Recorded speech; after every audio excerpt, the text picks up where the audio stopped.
বাংলার এক প্রত্যন্ত গ্রাম, চারদিকে ঘন অরণ্য, ভাঙা ভাঙা কাঁচা রাস্তা আর মাঝখানে শান্ত নদী। দিনের বেলা গ্রামটা সাধারণ মনে হলেও রাত নামলেই এক অদ্ভুত ভয় চারদিকে ছড়িয়ে পড়ে। লোকজন দরজা জানালা বন্ধ করে ফিসফিস করে গল্প করে বহু বছর আগে এই গ্রামে থাকত এক তান্ত্রিক, নাম তার অঘরী কালু। কালু তান্ত্রিক ছিল খুবই রহস্যময়।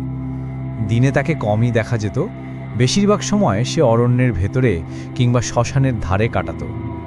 লোকমুখে শোনা যেত সে মৃতদেহের ছায়া ব্যবহার করে সাধনা করে, কঙ্কাল দিয়ে মন্ত্রপুত যন্ত্র বানায়, এমনকি নদীর ঘাট থেকে রাতে আত্মা ধরে নিয়ে আসে। তার কুড়ে ঘরটা ছিল বট গাছের নিচে। বাইরে থেকে দেখলে সাধারণ মনে হলেও ভেতরে গিয়ে মানুষ কেঁপে উঠত। দেয়ালে শুকনো হাড় ঝুলানো, মাটির হাঁড়ি ভর্তি রক্ত আর কালি, আর চারপাশে ছড়ানো অদ্ভুত চিহ্ন। বলা হতো সেখানে পা দিলেই কারোর শরীর কাঁপতে শুরু করে। এক চাষা হঠাৎ নিখোঁজ হয়ে গেল। সবাই ভেবেছিল হয়তো নদীতে ডুবে গেছে, কিন্তু 3 দিন পর মধ্যরাতে লোকজন তাকে দেখল সে দাঁড়িয়ে আছে তান্ত্রিকের কুড়ে ঘরের সামনে। তার চোখ দুটো সাদা, ঠোঁট নীলচে, আর মুখ দিয়ে শীষের মতো শব্দ বেরোচ্ছে। গ্রামের লোকজন কাছে যেতে ভয় পেল। এক বৃদ্ধা কাঁপা গলায় বলল, ওটা আর মানুষ নাই, ওর আত্মা কালু নিয়ে নিয়েছে। তারপর এলো এক পূর্ণিমার রাত। আকাশে বিশাল গোল চাঁদ, বাতাস থমথমে। গ্রামের কয়েকজন দূর থেকে দেখল শ্মশানে বিশাল আগুন জ্বলছে। আগুনের চারপাশে মাথার খুলি সাজানো, কালো কাপড়ে ঢাকা মাটির পুতুল রাখা, আর মাঝখানে বসে আছে কালু তান্ত্রিক।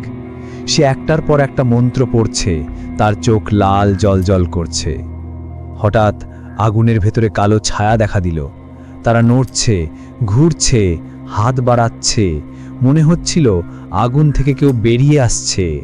তান্ত্রিক হেসে উঠল, তার হাত কেটে রক্ত আগুনে ছুঁড়ে দিল। আগুন এক ঝটকায় নীল রঙে পরিণত হলো। চারপাশের বাতাস জমে গেল, আর দূর থেকে লোকজন ভয়ানক কান্নার শব্দ শুনল। এরপর থেকে একে একে অদ্ভুত ঘটনা ঘটতে শুরু করলো। কেউ ঘুমের মধ্যে চিৎকার করতে করতে মারা যাচ্ছে, কারোর শরীরে হঠাৎ কালো দাগ উঠছে, কারোর শরীর থেকে পোড়া মাংসের গন্ধ বেরোচ্ছে। মানুষের ছায়া রাতে আলাদা হয়ে হাঁটছে, কেউ কেউ বাড়ির উঠোনে অদ্ভুত ছায়া দেখছে। সবাই বুঝল কালো তান্ত্রিক আবার শক্তি অর্জন করছে। কিছু যুবক সিদ্ধান্ত নিল আর সহ্য করা যাবে না। তারা এক রাতে তান্ত্রিকের ঘরে ঢুকল। ভেতরে ঢুকেই তাদের নিঃশ্বাস বন্ধ হয়ে গেল। মাটিতে রক্ত দিয়ে আঁকা বৃত্ত, মাঝখানে রাখা মানুষের খুলি, বোতলের মধ্যে বন্দি ছোট ছোট ছায়া নড়ছে। হঠাৎ বাতাস কেঁপে উঠল, আর তান্ত্রিক অন্ধকার থেকে বেরিয়ে এলো। সে চিৎকার করে উঠল, আমার সাধনা কেউ ভাঙতে পারবে না, তোমরা আমার হাত থেকে বাঁচবে না। গ্রামবাসী একত্র হলো। শ্মশানে গিয়ে তারা আগুন ধরিয়ে দিল। তান্ত্রিক আগুনের মধ্যে দাঁড়িয়ে হাসছিল, তার চোখ জ্বলছিল আগুনের মতো। সে বলল, আমি অমর, আমার শরীর মরতে পারে, কিন্তু আমার আত্মা এই গ্রামে বেঁচে থাকবে। তারপর এক ভয়ঙ্কর বিস্ফোরণ হলো। আগুন আকাশ ছুঁয়ে উঠল, তান্ত্রিকের শরীর ছাই হয়ে গেল, কিন্তু সেই ছাই থেকে হাজার মানুষের কান্নার শব্দ বেরোতে লাগলো।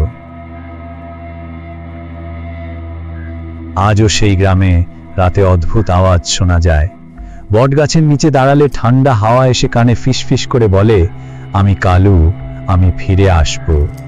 লোকজন বলে মাঝরাতে শ্মশানের পথে গেলে ছায়ারা হাঁটে, কারোর হাসি শোনা যায়, কারোর কান্না। আর পূর্ণিমার রাতে আগুন নিজে থেকেই জ্বলে ওঠে।